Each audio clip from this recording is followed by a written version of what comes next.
Zendo sans mur, là où la voie du zen se partage. Bonjour Bernard. Bonjour Romain. Merci d'avoir accepté d'être dans ce premier podcast. Avec plaisir.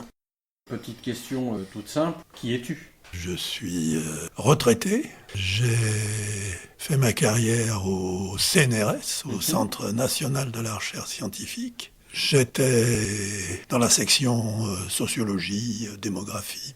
Voilà, j'ai fait des travaux de recherche pendant une trentaine d'années sur l'enseignement supérieur, sur la sociologie économique. Mes travaux les plus marquants, comme on dit, sont sur la sociologie de l'éducation et notamment de l'enseignement supérieur. Dans ce chemin professionnel, comment on rencontre le zen ? En fait, j'ai rencontré le zen quand j'étais étudiant.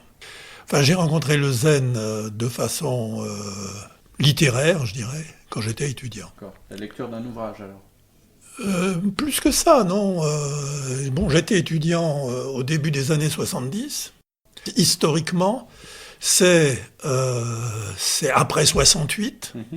C'est cette période de contestation aux États-Unis, de la guerre du Vietnam, et le mouvement hippie. Donc, régnait à cette époque, de façon marginale, mais une contre-culture que l'histoire retient surtout le mouvement hippie. Moi, ça m'intéressait pas vraiment le mouvement hippie, mais cette contre-culture, j'y étais vraiment complètement dedans. Contre-culture faite de rock'n'roll, de cinéma indépendant, de mauvais genre, science-fiction, bande dessinée, etc. Et spiritualités orientales.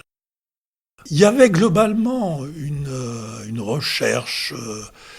À l'évidence, nos aînés nous ont entraînés dans une impasse. Le capitalisme à tout craint nous entraîne dans une impasse. On détruit la nature, et puis on perd sa vie à la gagner, etc., etc., tous ces thèmes-là. Et donc, que faire ? Des gens nous avaient montré des chemins. Alors moi, j'étais particulièrement intéressé par les beatniks des années 50. On appelle les écrivains de la Beat Generation. Des gens qui pratiquaient le voyage en stop, en passager clandestin dans les trains, etc. Et qui refusaient la société de consommation. Voilà, l'idée de société de consommation, on travaille, on consomme, et puis on a une vie complètement creuse.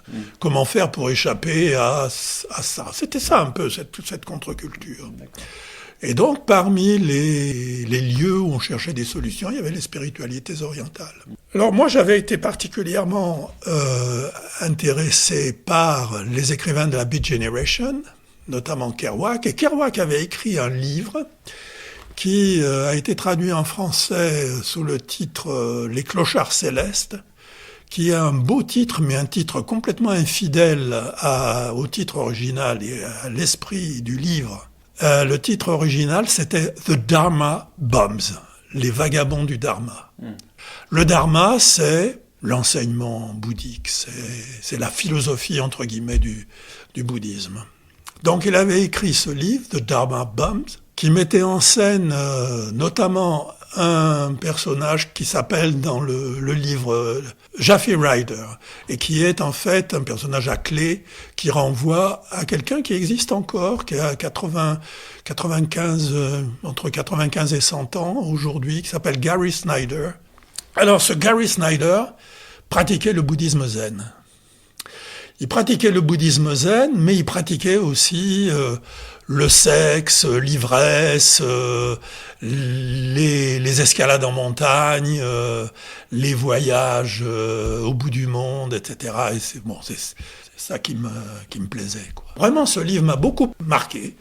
Mais plus généralement, si tu veux, le zen était un peu dans l'air dans cette contre-culture. Tout le monde savait qu'il existait quelque chose comme le bouddhisme zen, que c'était bien, une voie possible. Alors j'ai lu des choses plus précises. Je crois que le premier livre que j'ai lu sur le zen s'appelait « Le bouddhisme zen », fait par un universitaire anglais qui a enseigné aux États-Unis, il me semble, qui s'appelle Alan Watts. Et j'ai lu les Suzuki, Daisetsu et Sonryu. J'ai lu ces deux Suzuki et pas mal d'autres livres. Et le zen, je l'ai découvert de façon livresque, sans avoir jamais pratiqué la méditation. Donc ça, c'était autour de 71-72. Et mon premier zazen, j'ai dû le faire en 87. Tu vois, pendant 15 ans, j'ai été, on pourrait dire, croyant non pratiquant. Je me suis assis pour la première fois dans le cadre des arts martiaux, en fait. Parce que j'ai pas trouvé de lieu où pratiquer le zen à l'époque. Même si je savais que Deshimaru existait, je savais que Sasanga existait, régulièrement je recevais des prospectus m'annonçant une seishin. Une seishin, c'est une retraite. Une seishin animée par Deshimaru, je recevais ce courrier-là, mais j'ai jamais franchi le pas. À vrai dire, ces prospectus me faisaient un peu peur, parce qu'on sentait... Deshimaru écrivait pour une ambiance forte, évitez de ceci et cela, notamment d'apporter vos enfants.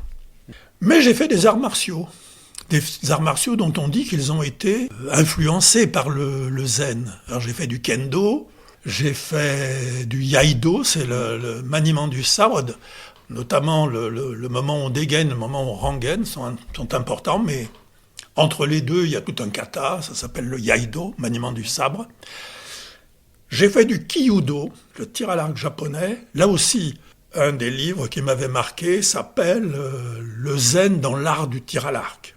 Un livre d'un auteur allemand qui s'appelle Erigel, qui a eu l'expérience de l'apprentissage du tir à l'arc auprès d'un maître de kyudo.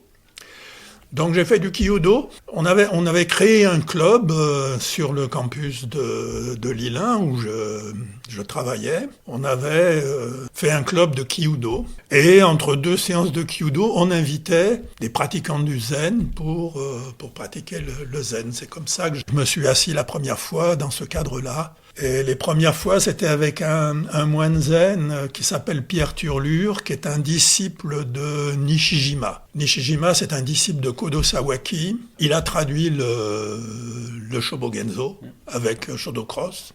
Pierre Turlure, c'est un disciple de Shodo Cross, lui-même disciple de Nishijima, lui-même disciple de Kodo Sawaki. Bon, c'est pas via la Sangha Deshimaru que j'ai découvert le zen, mais c'est via la Sangha Nishijima. D'accord. Mais on faisait quand même un petit dojo avec tout ce qui fait un dojo, c'est-à-dire les quatre coins, le mur, l'autel. On improvisait un autel avec une statue, avec de l'encens, avec des cloches. C'était vraiment un zazen. On faisait ces zazen, je sais pas, une fois par mois peut-être, à la place d'un entraînement de kyudo. Forcément, j'ai appris l'existence à Lille d'un dojo zen. Et je me suis dit, je vais aller y voir. Donc j'ai poussé la porte du dojo zen. J'ai été ordonné moine en 98.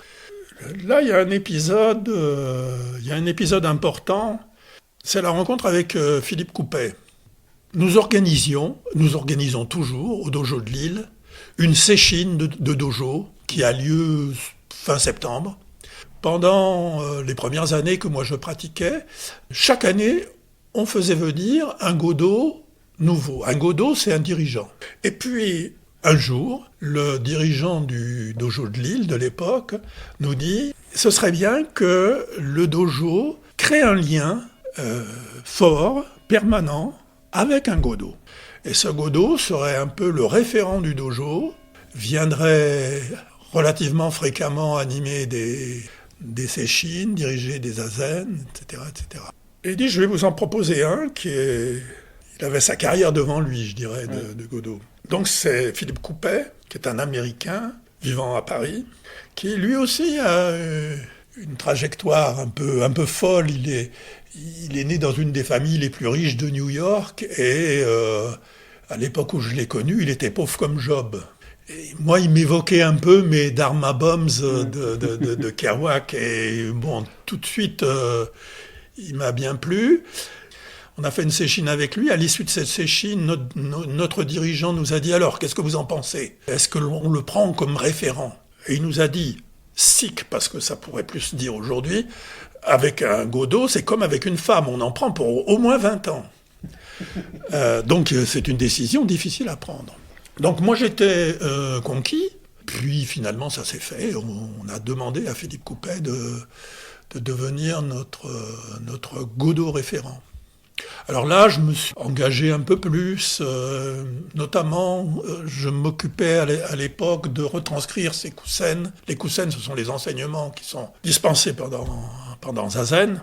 Il faisait un commentaire du Shinjinmei, le premier écrit zen. Donc je me suis investi pas mal dans la retranscription de ces Kusen, dans la mise en forme, etc.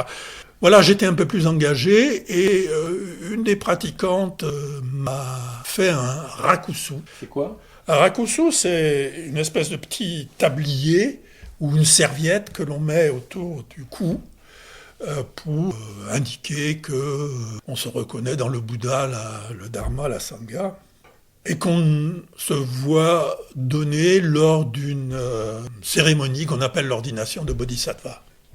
Et donc cette copine qui est toujours au dojo m'a fait un rakusu et m'a encouragé à demander mon ordination Bodhisattva. Ce que j'ai fait, et puis en 96, très vite je me suis dit non mais bon, moi je suis complètement engagé là-dedans, donc j'ai demandé mon ordination de moine.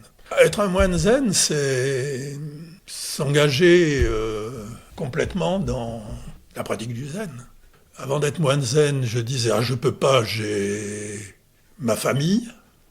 Et après, je disais plutôt à ma famille, je peux pas, j'ai zazen, ou j'ai une séchine. Quand on s'engage comme ça dans le zen de manière plus conséquente, au-delà de pouvoir échapper à des repas de famille parce qu'on a zazen, est-ce qu'il y a d'autres interdits qui viennent ? Au moment où on prend les ordinations de bodhisattva et de moine, on récite 10 préceptes, de façon assez cérémonieuse, puisqu'on dit ne pas voler. Et tout le monde dit oui, ne pas avoir de mauvaise sexualité, oui, ne pas blasphémer, oui. Bon. Alors, ça évidemment, a priori, c'est pas pour me plaire. La plupart des gens considèrent que ces préceptes, il faut les suivre. La personne qui m'a ordonné, Philippe Coupet, lui dit, avec son accent américain, c'est pas nous qui suivons les préceptes, ce sont les préceptes qui nous suivent. Autrement dit, si tu es bien dans la pratique, tu fais ce que tu veux. Autrement dit, tu ne peux pas faire mal. On dit, avec un peu d'emphase, tu suis l'ordre cosmique. Et automatiquement, naturellement, inconsciemment, tu suis ces préceptes, ne pas voler, ne pas, etc. Donc ces préceptes, moi en tout cas, c'est comme ça que je les lis. Et Philippe Coupet, la personne qui m'a ordonné, les lit comme ça aussi. Ce ne sont pas des commandements, comme les 10 commandements de la Bible. Ce sont des poteaux indicateurs de l'espèce de morale qui se déduisent du comportement des gens qui sont bien dans leur pratique. On pourrait dire aussi peut-être que c'est comme chez Descartes, tu sais, la morale par provision. Tu sais, Descartes, avant de fonder une morale sur une bonne base, l'existence de Dieu, etc., le cogito, l'existence de Dieu, il se dit, avant de fonder cette morale, on peut peut-être obéir à une morale par provision, c'est-à-dire une morale provisoire, qui est une espèce de morale de bon sens. Alors, peut-être ces préceptes peuvent être considérés aussi comme une morale provisoire pour des gens qui ne sont pas parfaitement accomplis. C'est-à-dire leur donner des habitudes de vie, leur donner un chemin, plutôt un chemin alors. Ouais. Parce que suivre l'ordre cosmique, c'est pas donné à tout le monde. Non, comment on fait ?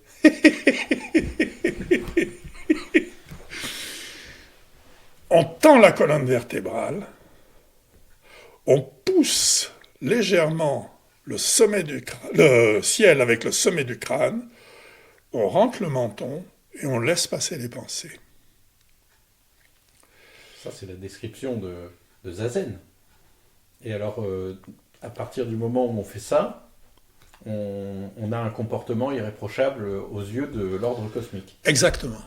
Exactement. Ça a l'air assez simple, finalement. C'est d'une simplicité absolue. Il n'y a pas de pratique spirituelle plus simple que le zen. Bon, alors du coup, je vais quand même poser la question toute simple. C'est quoi le zen ? On pourrait dire c'est la vague qui réalise quel est l'océan tout en restant vague. J'ai toujours à l'esprit une bande dessinée qui s'appelle Le Zen en bande dessinée. Et ce sont des petits sketchs d'une planche. Il y en a un qui s'appelle Histoire de vagues.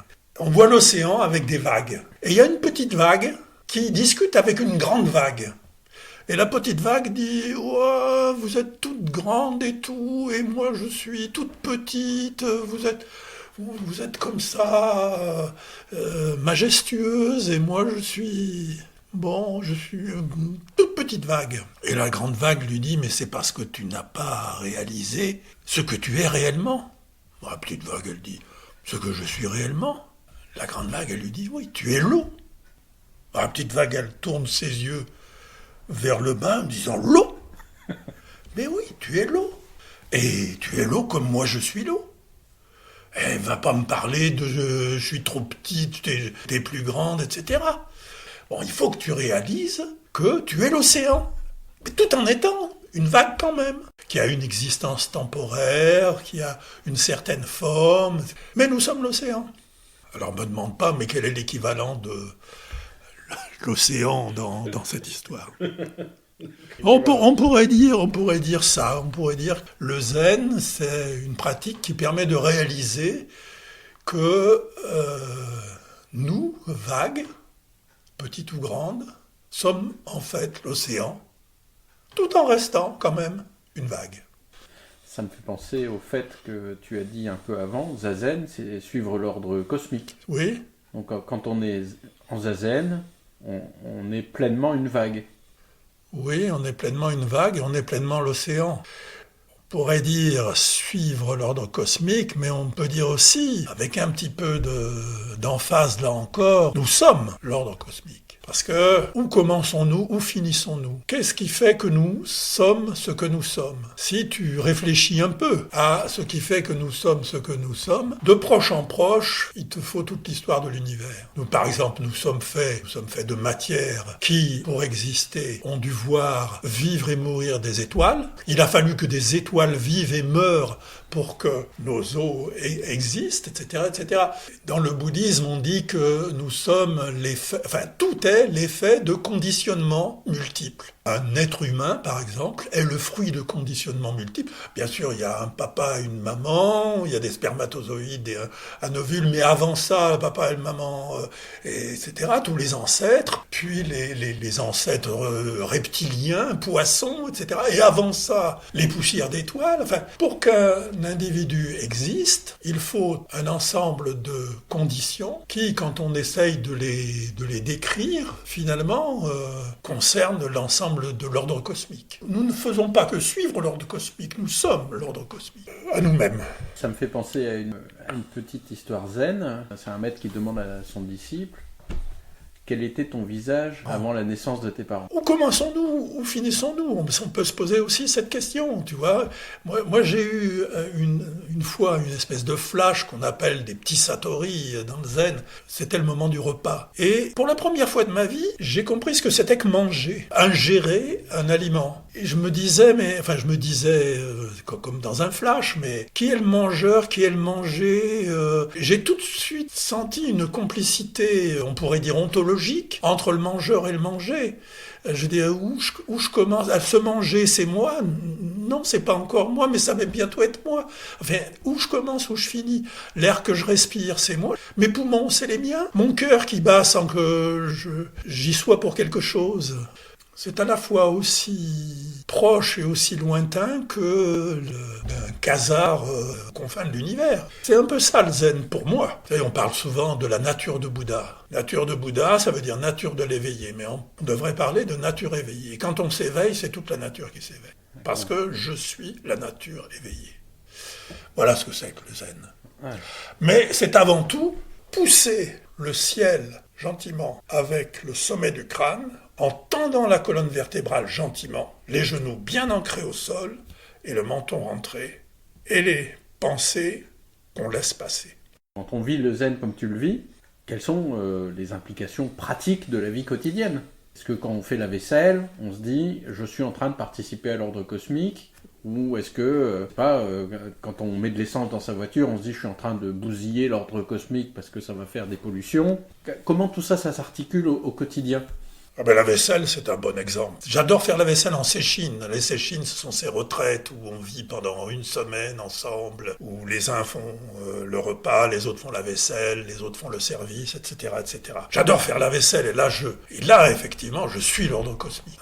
Alors, quand je mets de l'essence dans ma voiture, il y a une tendance dans le zen, suivre l'ordre cosmique de façon assez écologique. Suivre l'ordre cosmique, c'est ne pas le déranger, ne pas polluer, par exemple, ou polluer le moins possible, etc., etc. Moi, c'est pas du tout mon truc, ça. Ce problème se pose déjà au sujet du végétarianisme. Si on mange des animaux, ça veut dire qu'on les a tués, si on est chasseur, que quelqu'un les a tués pour nous. Ça bafoue le premier précepte, ne pas tuer. Alors, il y a des gens pour penser que si l'on veut être fidèle au premier précepte, il ne faut pas manger de viande. Il ne faut pas être la cause du meurtre d'animaux. C'est pas non plus comme ça que je vois les choses. J'ai du respect pour la nourriture que mon corps ingère. J'ai du respect. Je salue intérieurement l'animal qu'il a fallu tuer pour que je mange ma tranche de saucisson.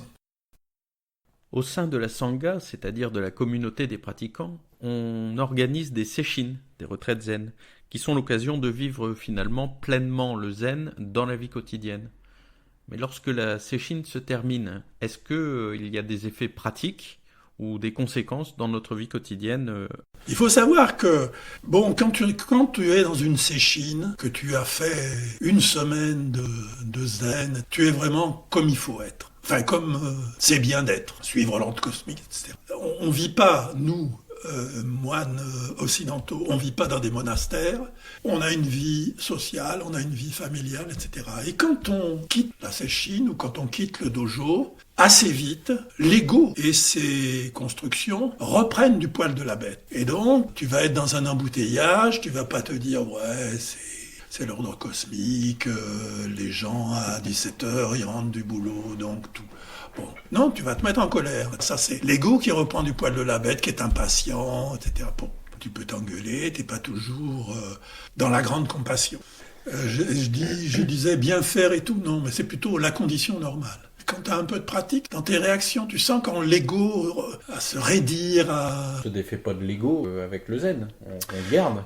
La pratique rend l'ego transparent à un autre esprit, plus vaste, plus accueillant, compassionné, libre de tout attachement, d'attachement à des idées, attachement à des opinions, attachement à des goûts. Mais l'ego continue d'exister. Quand tu dis ça rend libre de goût, etc., ça ne signifie pas pour autant qu'on devient quelqu'un d'atone, transparent, sans personnalité, qui n'aime plus écouter de la musique, qui n'aime plus lire un livre de science-fiction. Il peut y avoir des personnes qui, sur la voie, abandonnent tout ça. C'est pas important, c'est du divertissement, c'est peut-être qui vont le plus loin dans la pratique. Moi, je suis un pratiquant qui n'est pas comme ça. Mais je connais des pratiquants qui sont comme ça. Alors après, je veux dire, c'est pas une question de vérité et d'erreur. Hein. Je veux dire, c'est une question de suivre sa voie, parce qu'on la suit soi-même. On la suit soi-même, même si on a souvent en référence quelqu'un dont il faut suivre en gros ce qu'il ou elle suit. C'est une des grandes leçons que m'a donné une fois en Mondo. Mondo, c'est les questions et réponses entre un disciple et son maître. C'est une grande leçon qu'une fois Philippe Coupet m'a donnée en mon dos. Il m'a dit « Ne suis pas le maître, suis ce que le maître suit ». Il n'avait pas trop besoin de me dire de ne pas suivre le maître, parce que de toute façon, je ne l'aurais pas suivi.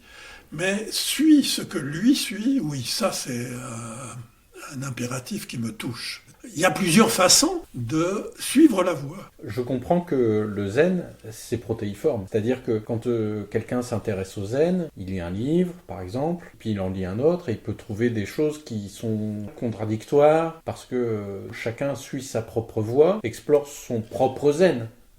Je te dis, avec l'idée quand même de la relation maître-disciple. Chacun suit, oui, on ne va pas le suivre à ta place. On ne va pas le suivre à ta place et on ne va pas te dire ce que tu dois faire. Il y a une expression qu'on emploie souvent dans le zen, c'est « tu dois tirer toi-même ton anneau nasal ». Ce n'est pas quelqu'un qui va te tirer. Non, c'est toi qui tires toi-même ton anneau nasal. Donc, c'est pas écrit ce que tu dois faire. Mais tu as quand même cette référence dans la relation maître-disciple, cette référence à quelqu'un dont tu estimes qu'il a une pratique forte, sincère, fidèle à son propre maître aussi. Ça, c'est important pour moi.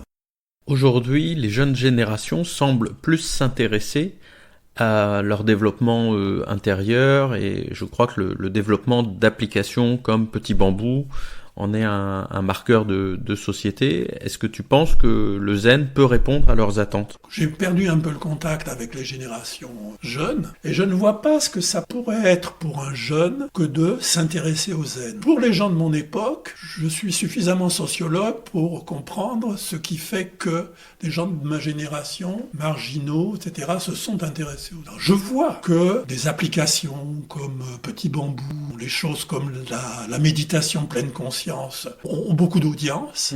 Ça me désole parce que c'est ce qu'un moine tibétain qui s'appelle Chogyam Trungpa appelle du matérialisme spirituel. C'est-à-dire c'est un nouveau bonbon que s'offre l'ego. Donc, j'ai l'impression que dans les jeunes générations, on a beaucoup ce cas de figure de la personne qui cherche un peu, qui se rend compte que ça va pas et qui se tourne vers ces trucs-là. Oui, quand je dis que ça me désole, c'est pas les individus eux-mêmes, les personnes qui pratiquent la méditation pleine conscience ou qui vont utiliser l'application Petit Bambou.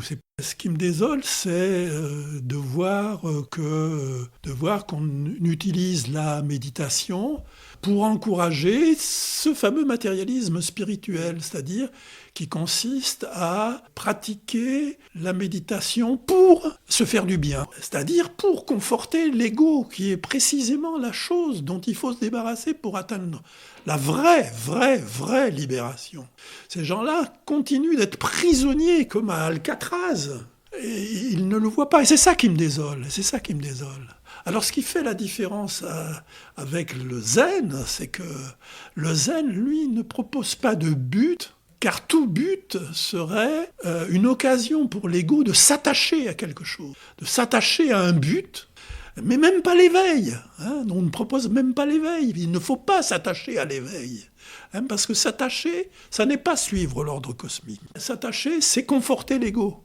Et tant qu'on confortera l'ego, on ne connaîtra pas la grande liberté, on ne connaîtra pas la grande sagesse, on ne connaîtra pas la grande compassion. Mais tout ça, c'est pas des buts. La grande sagesse, la grande liberté, la grande compassion. Mais un petit peu quand même. C'est compliqué, hein. C'est compliqué. On va rester peut-être sur cette notion de but sans but. Écoute, merci beaucoup Bernard. Est-ce que tu veux ajouter un mot qui paraîtrait indispensable ? On me pose souvent la question, est-ce que ça a changé quelque chose dans ta vie de pratiquer le zen ? Je pense finalement, on ne sait pas trop ce que la pratique du zen a changé dans nos vies. Soi-même, on ne le sait pas trop. Mais deux choses que j'ai constatées, je n'ai plus peur d'aller chez le dentiste. Ça n'est plus l'ego qui recule devant la fraise. Je n'ai plus peur d'aller chez le dentiste. Et plus sérieusement, j'ai une complicité avec les animaux que je n'avais pas du tout avant. Ça c'est clair. Ça, c'est clair. Merci beaucoup Bernard pour toutes ces informations et de t'être livré avec nous. Merci à toi de m'avoir invité et bonne chance pour Zendo sans mur.